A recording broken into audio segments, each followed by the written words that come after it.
Our first solution is we have to turn off silent mode. So go ahead and turn off silent mode and then increase the ringer volume from here. And then we have to increase our iPhone volume. So go to your iPhone settings, scroll down, tap on sounds and haptics, and here go ahead and increase iPhone ringtone and alerts volume. After doing this, we have to play a media, so you can open any video and then increase the volume of the video just like this. Make sure you are trying to.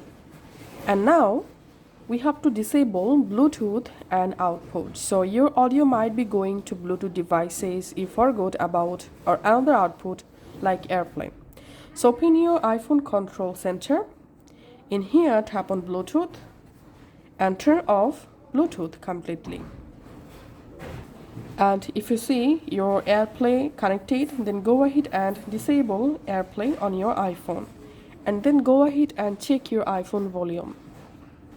And the next solution is turn off focus or do not disturb mode. If focus or do not disturb mode is on, sounds and notifications may be silent. So all you have to need, open your control center, tap on focus mode and disable focus or do not disturb mode. And now go ahead and check your iPhone sounds or volume problem. Next solution is simply restart or force restart your iPhone. Sometime restarting your iPhone can fix this kind of glitches. After doing this, we have to increase the volume from our control center.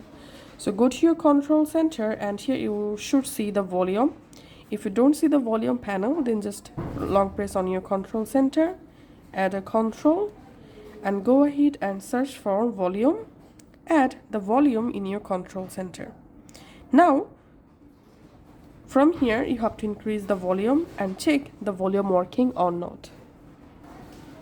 And then, if you're still having the same volume problem, then we have to reset all settings. So go to your iPhone settings app, scroll down, tap on General, scroll down, tap on Transfer Reset iPhone, reset, and tap on Reset all settings. Before that, must back up your iPhone. And after resetting your iPhone, hope your volume problem will fix. If the above steps didn't fix it, it might be a firmware bug Apple needs to patch or a hardware issue. Consider contacting Apple support. Thanks for watching.